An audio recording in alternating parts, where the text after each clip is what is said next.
There is a story in Ovid's Metamorphoses set back in the days of ancient Greece, back at a time when the gods more regularly walked among us regular folk. And the story concerns a village set in a beautiful valley, lush and fertile, with fields bursting with grain and healthy flocks and a clear running stream right through the heart of it. The people there are well-to-do or well-to-do enough, but hard of heart. And one day the gods Zeus and Hermes decide to disguise themselves as beggars, as they were wont to do, and they go door to door in the village, knocking on every door and asking for a place to stay and a meal to fill their bellies. And everywhere they go, the people turn them away with scorn. We have nothing for the likes of you. Ovid tells us the gods knock on 1,000 doors and they are turned away 1,000 times. Only one old couple, a husband and wife named Baucis and Philemon, they invite the beggars in. They say, "We don't have much, but you are welcome to it."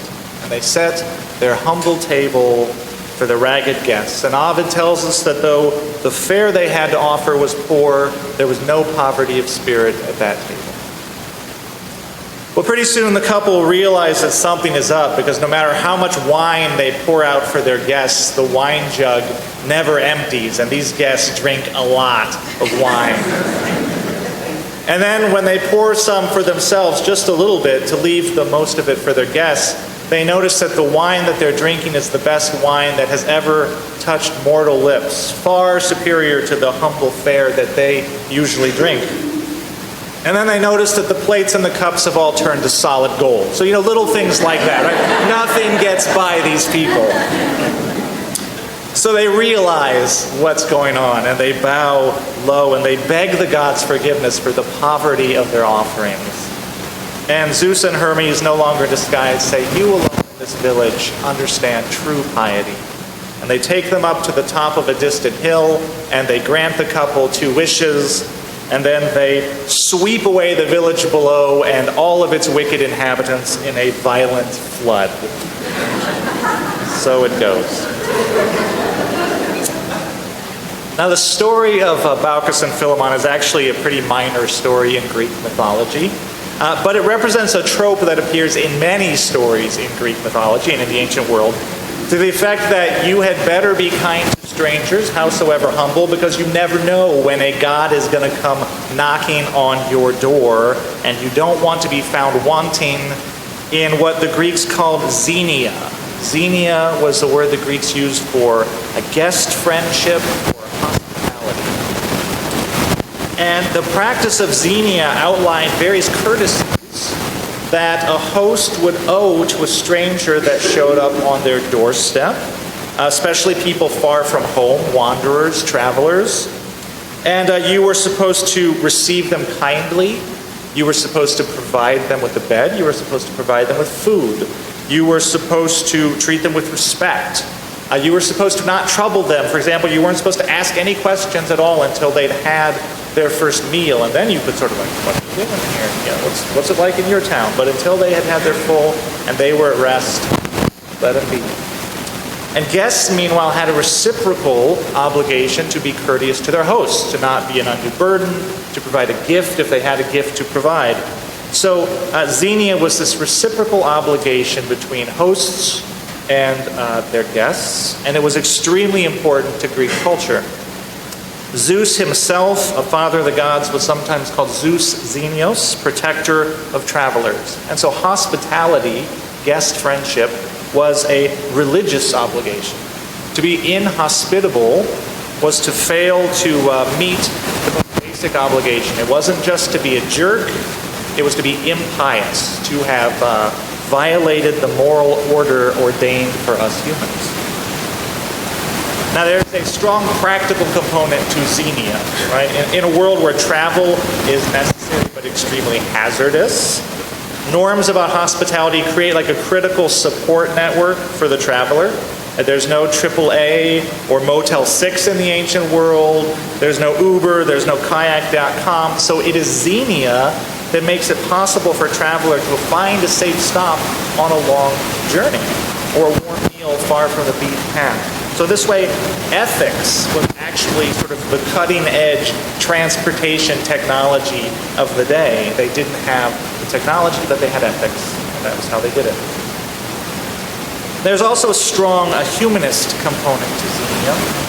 Xenia assumes that our dealings with other people are generally positive. We look forward to a stranger arriving at our doorstep, assuming that this will be of mutual benefit. The concept of Xenia encourages us to begin each encounter with the stranger from a position of kindness, from a position of friendship, not hostility or fear or suspicion, but open-hearted engagement. We greet the stranger as though each person who crosses our door is to be honored, and the act of honoring them honors us in turn.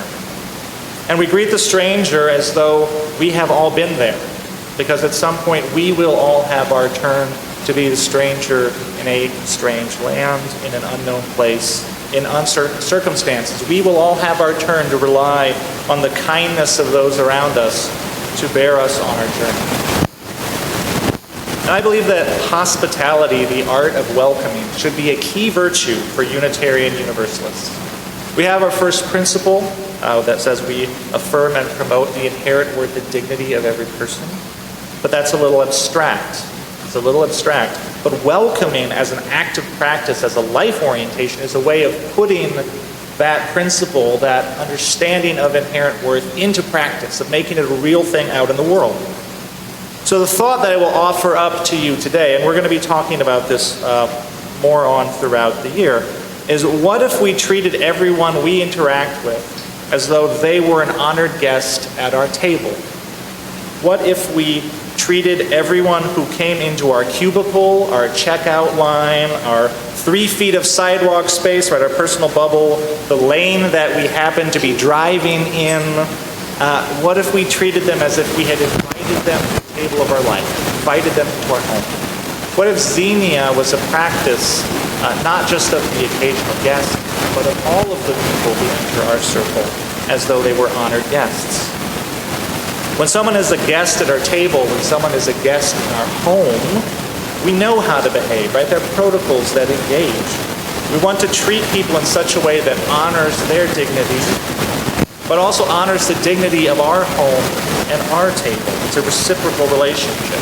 We're attentive to their needs, we listen graciously, maybe we try to put our best foot forward, meet up the space a little bit. I don't know about you, sometimes dishes go in the oven, whatever. But we want to offer the most gracious version of ourselves that we can, within the bounds of being real to one another. And we invite from them the most real version of their self, and we treat each other with honor. And that doesn't mean that we have to be pushovers in our lives, that let people walk all over ourselves, right? Xenia, remember, is a code of reciprocal obligation. So the guest is required also to be courteous and honorable and respect the host. And there is such a thing as a bad guest. So sometimes in life, we have to disinvite a guest from our home or our workspace or our life. But even then, Xenia says we do it in a way that honors them and honors us, right? We don't send people away like shouting insults or throwing pots and pans at them.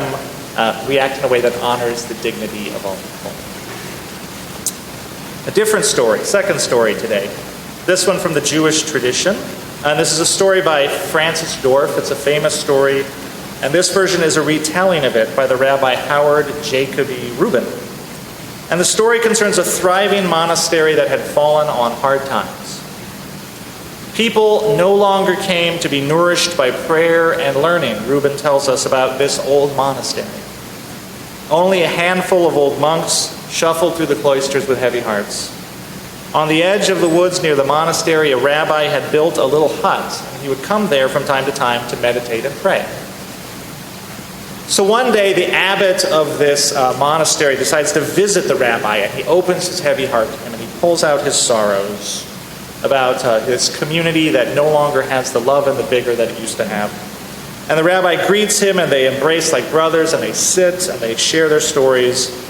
And finally, the abbot asks the rabbi for advice. What do I do about this hard-heartedness that I see among my fellows, about this apathy of spirit?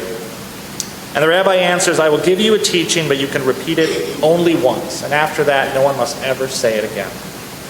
The rabbi tells the abbot, the Messiah is among you. The Messiah is among you. After a while, the abbot leaves, and he puzzles over this advice. But then the next morning, he calls all of the brothers of the monastery into the central hall, and he tells them about the rabbi's teaching. And he says, the rabbi said that one of us is the Messiah. And the monks are all sort of startled. Like, what could that possibly mean? Is Brother John the Messiah? Is Brother Matthew? That cannot possibly be that Brother Thomas is the Messiah. Am I the Messiah? What could this mean? And as time went by, though, the monks began to treat one another with a new and very special attention. A gentle, warm-hearted concern began to grow among them. Hard to describe, but easy to notice.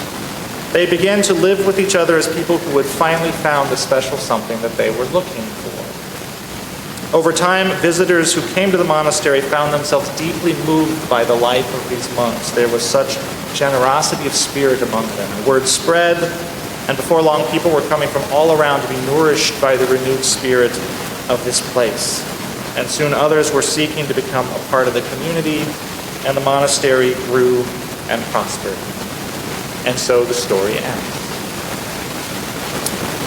Being welcoming to the stranger, observing the dictates of Xenia, is one kind of challenge. One kind of challenge. Creating a welcoming community is like a next level challenge, because after all, the guest is only around for a little while and then they leave, right?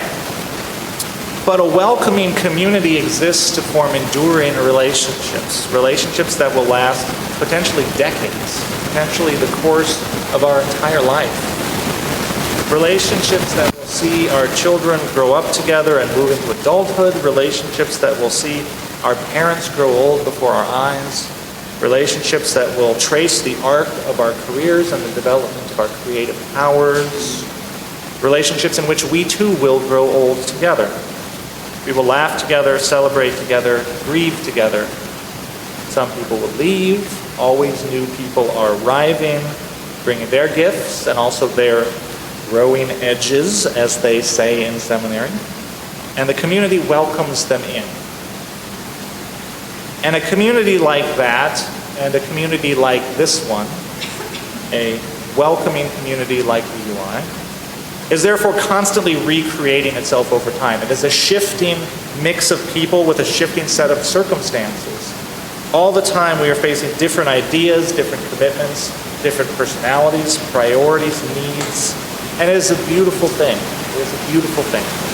It also can be a challenging thing, because inevitably people are going to experience creative tension or incompatible personalities kind of bumping up against each other, or the pain of a need that went unmet. Because if you are in a welcoming community long enough, then there is going to be a time when the community failed to be exactly what you needed it to be. And that can be painful. So when those challenging times arrive, we should remember that our religious tradition teaches one of you is the Messiah. Or more accurately, each one of you is the Messiah. Our tradition, from Channing to Emerson to James Luther Adams, to humanists like A. Powell Davies, theists like Forrest Church, pagans like Starhawk, our tradition teaches us that the divine, and understand that as literally or as metaphorically as you like, the divine is present in each of us. Our tradition says we are each of us a miracle, each of us a mystery, each of us a story waiting to be told and a promise to be fulfilled. And so our tradition encourages us to cherish one another, to see in one another the creative powers of the universe unfolding. Nothing less than the creative powers of the universe unfolding. Right? So turn to your neighbor and say, you're the creative powers of the universe unfolding. It's a miracle. Each one of us is new light and new love waiting to shine out into the world. And so the art of welcoming one another into enduring, sustained community goes beyond Xenia, and it's the art of learning to see one another through the eyes of our Unitarian Universalist tradition. And it is Unitarian Universalism ultimately that sustains this community and gives it its power and purpose. Because, of course, we are not just a community, we are a covenanted community. A community that has promised to be together in a certain way and for a certain purpose. And that covenant is informed by the principles and ideals of Unitarian Universalism. Love is the spirit of this church, and service is its law. So today at our water communion ceremony, we blended together water from our life over the summer. It's just water. There's nothing magical about it. Right? And yet the water is a stand-in for the coming together of all of our individual energies and experiences, our hopes and dreams for one another, and for our children and our world. And we bring those hopes and dreams here year after year to UUI, into community, realizing that what we create here, there is something that is dependent on us and yet larger than us. Something that relies on us and yet sustains us. And our dedication to this community and our faithful recreation of it year after year, that is magical. That is magical, because we're creating a special kind of home here together. And when you come home to this church, you're coming home to old friends and new faces and beloved traditions. And you are also coming home to a community that is committed to the values of Unitarian Universalism. You are coming home to a place where all are welcome, every person who walks through this door, and where the message given to everyone is that you are worthy of dignity and respect. If the world told you anything different, the world is a liar. Your life is important. And the second message given to whoever comes through our doors is that you are free here. Free to be your own self, your honest self, your best self.